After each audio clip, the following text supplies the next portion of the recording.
안녕하세요. 김동섭입니다. 5월 27일 아침 시황하도록 하겠습니다. 오늘 새벽에 끝난 미국 시장은 소폭 상승 마감하는 하루였습니다.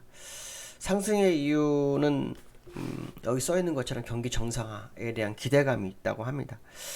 사실 경기 정상화라 이런 기대감이 있다 이러면 주가가 폭등을 해야죠. 네, 폭등까지는 안 했지만 상승을 했습니다. 특징은 전일 민감주의 하락이 있었죠. 뭐 이익 매도 확정 이래갖고 민감주가 좀 하락했었는데 오늘은 민감주들이 소폭 상승하면서 시장을 이끌어가는 모습이었는데요. 시장에서는 몇 가지 이슈가 있었는데요. 그중에 가장 핵심은 뭐냐면 코로나 백신 얘기입니다. 조 바이든 대통령이 대통령 당선되면서 이런 얘기를 했다고 합니다. 7월 4일 그러니까 독립기념일인데요. 그날까지 국민생활 정상화가 되도록 그러니까 돌아가도록 하겠다라는 목표를 가지고 있었다고 합니다. 근데 25일 그저께죠. 25일을 기점으로 그 백신 접종이 18세 이상 성인을 중심으로 해서 약 절반 정도가 됐답니다. 1억 2,900만 명 정도가 접종이 마무리됐다고 합니다. 그러니까 접종이 굉장히 빨라지니까 경제 활동에 대한 정상화 기대감이 시장에 반영되었다. 뭐 이렇게 해석을 해야 되겠죠. 일단 전 세계 백신을 꽉 쥐고 있는 미국 입장으로서는 빠르게 자국 정상화를 하는 게 가장 우선이겠죠. 그 뭐 틀린 건 아닌데 지금도 사실은 경기가 나쁘지 않습니다. 미국이 얼마 전에 뭐 민간 고용만 좀 이상하게 나왔지. 그것도 사실은 돈을 굉장히 많이 풀어서 그 돈을 받은 사람들이 경제활동 안 한 거거든요. 그러니까 돈을 많이 풀어서 된 거기 때문에 사실 경제가 안 좋다 이런 거 되게 말이 안 되는 것 같습니다. 어쨌든 미국은 경기가 굉장히 좋은데도 더 정상화. 아마도 이거는 이제 일상생활화 뭐 이런 의미인 것 같습니다. 그러니까 일반인들이 움츠리지 않고 생활하는데 일상이 좀 편안해지는 상태. 요즘 뭐 미국은 외부에서는 마스크를 벗는다고 하죠.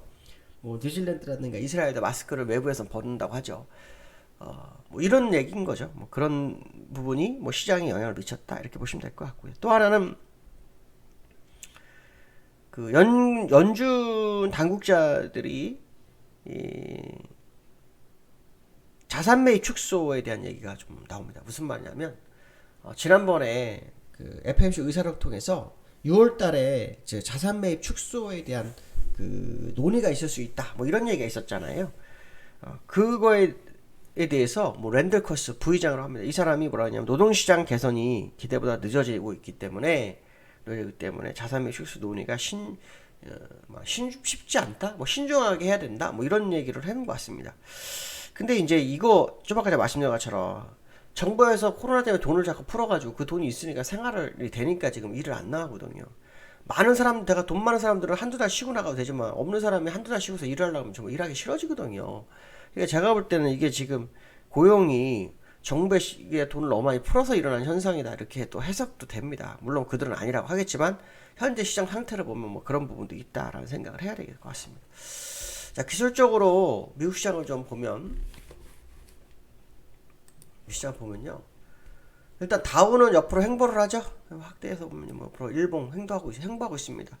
기준선을 깨트리지 않으면서 그렇죠? 5일선과 일격을 줄이고 그다음에 21선 위에서의 움직임.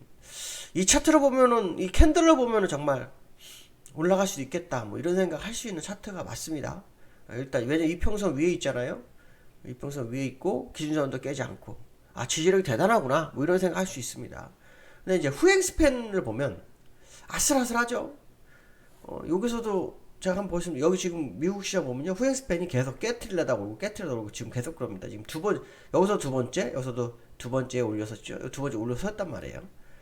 근데 이제 그 자리가 이 주봉으로 봤을 때는 좀 위치가 달랐습니다. 그때는 여기 공간이 있을 때잖아요.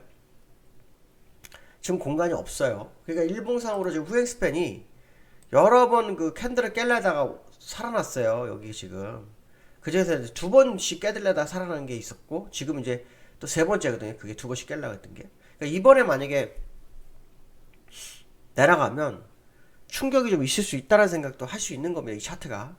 그러니까 굉장히 뭐 아슬아슬하게 올라오는 모습이 여러 번 관측되죠. 여기서도 한 번 있었고 여기서도 마찬가지고 후행 스팬이요. 근데 이때는 아까 말씀 주봉상으로 목표치의 공간이 있었어요. 추세선의 공간이. 근데 지금은 제가 볼 때는 목표치의 공간이 없습니다. 예, 현재는 없습니다. 물론 돌파를 할 수도 있어요. 돌파하면 뭐 엄청 가겠지만 일단 제가 아는 추세선 여기 보시면 그래서 여기 좀 더 확대해 보겠습니다. 예. 1, 2, 3, 1, 2, 3. 그러니까 이 상황 속에서 이제 목표치가 이 공간이 있을 때는 후행스팬이 죽을 듯하면 살아나고 죽을 듯하면 살아났는데 지금 자리는 이제 그 자리가 아닌 것 같다는 생각이 많이 들거든요. 그래서 좀 더 지켜봐야 되겠다라고 말씀드릴 수 있고요. 나스닥 한번 볼까요? 나스닥. 나스닥을 보시면 나스닥 오늘 0.59% 올랐어요. 일단 5주선을 관통해서 올라섰습니다. 그렇죠? 올라섰습니다.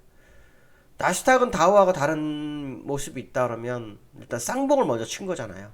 그리고 이제 다시 쓰리봉이냐 아니면 뭐 진짜 내달려서 갈 거냐 요거처럼 뭐 그 상황인데 어쨌든 지금 상황으로 봤을 때는 5주선이 우하향인 건 사실이잖아요. 관통을 했어도. 그래서 돌파를 했지만 완벽하게 자리 안착을 하는지는 좀 시간이 두고 봐야 되는 상황이다. 뭐 이런 해석을 해봐야 되겠죠. 두 번째 이슈는 오늘 그 비트코인 하락에 다시 뛰는 금값이라고 합니다. 그 비트코인이 하락을 하면서요. 비트코인을 하락하면서 그 금값이, 그러니까 비트코인 상승하면서 금값이 시장에서 영향을 못 받았어요. 전혀 오르지 않았습니다. 너무 이해가 안 된 거죠. 근데 이제 그건 당연한 게 어떻게 보면 그 시장의 유동성이 풀리면 그 유동성은 위험자산을 더 선호하게 되죠. 그러니까 위험자산 중에서도 선두에 있는 게 비트코인이었잖아요. 안전자산 은 아니었단 말이에요. 근데 뭐 시장에서는 뭐 가상화폐 뭐 금 뭐 이런 식으로 해갖고 뭐 땡겼지만 그건 그럴 수가 없죠. 금은 사다가 집에다 갖다 놓을 수도 있지만 비트코인이야 뭐 가상화폐라 볼 수도 없는 거고 뭐 별 의미가 없죠. 네, 의미가 없습니다. 근데 어쨌든 그 비트코인이 오르다가 금값이 이제 밀렸어요. 이제 밀렸다가 비트코인이 떨어지니까 비트코인이 거의 한 달 정도 사이에 떨어졌어요. 그러니까 떨어지면서 금값이 올라가죠.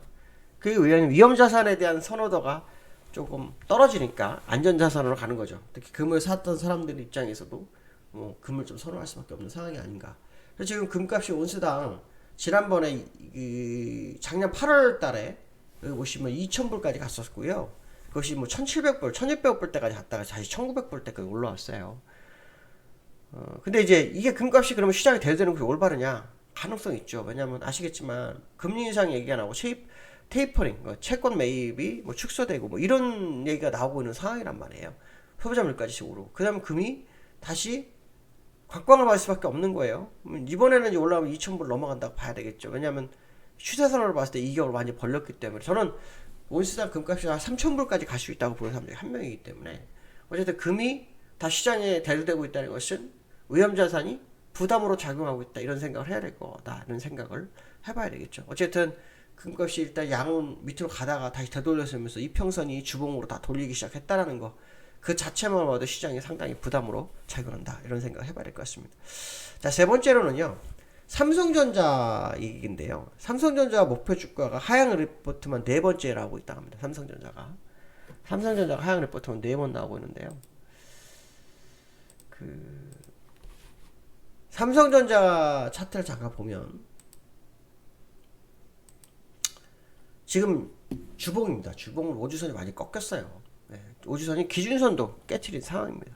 근데 주가는 횡보하고 있으니까 버티는 것처럼 보입니다. 일단 기술적으로 굉장히 안 좋죠.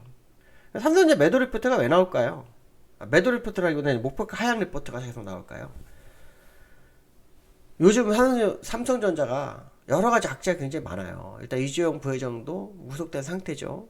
또 투자했던 하만도 지금 약간 어렵죠. 반도체 시장이 슈퍼사이클 얘기가 나온데도 불구하고 반도체 치킨 게임이 시작되고 있는 상황이죠. 여러 가지 어려움이 있어요. 그러니까 당연히 리포트가 나올 수 있죠. 목표가 하향 리포트가 나올 수 있는데 가장 핵심은 제가 보는데 개인이 많아서 한다. 이게 지금 전 답입니다. 사실 개인들이 또 여기 요 근래 공매도가 시작될 때 삼성전자 타켓으로 공매도 제법 됐어요. 그러다 보니까 외국인들 한번 볼까요? 외국인도 엄청 많이 팔았어요. 외국인들 보시면 계속 팔잖아요. 여기 지금 그렇죠? 계속 팔잖아요. 사질 않습니다. 사질 않아. 결국 삼성전자가 그 매물 압박을 받고 있다는 것을 우회적으로 표현한 겁니다. 근데 과거 사례를 보면 삼성전자가 나쁜 주식이 아니죠. 정말 최고 주식입니다, 진짜. 최고 주식 인정을 해야 됩니다, 그거는. 근데 수급적인 부분에서 개인이 많이 붙으면 주식 간 적이 없어요. 예, 그건 사실입니다. 근데 그게 삼성전자에도 적용이 될라나? 라는 생각을 했는데, 실제로 삼성전자에도 적용이 되고 있는 상황이다. 이렇게 해석을 해야 될 것 같습니다. 그래서 회사가 나빠서가 아니라, 뭐 수급적인 부분이나, 일시적인 어떤 뭐 세계적인 흐름에서 약간 싸움 과정 속에서 나오는 현상이다 이런 해석을 해야 되겠죠. 그렇다고 지금 매수를 해야 되냐라고 본다면 글쎄요 저는 그렇지 않다고 봅니다. 왜냐하면 지금 일단 기준선도 깨졌기 때문에 밑에 이평선으로는 60주선밖에 없어요. 그러니까 아직도 하락일 수 있다라는 생각을 해봐야지 무작정 사는 상황은 아닐 거라는 생각을 해야 될 거. 어, 어, 해야 되지 않느냐 이런 생각이 들고 있습니다. 자 오늘 목요일입니다. 오늘도 승리하는 날 되시고 기쁜 날 되시기 바라겠습니다. 감사합니다.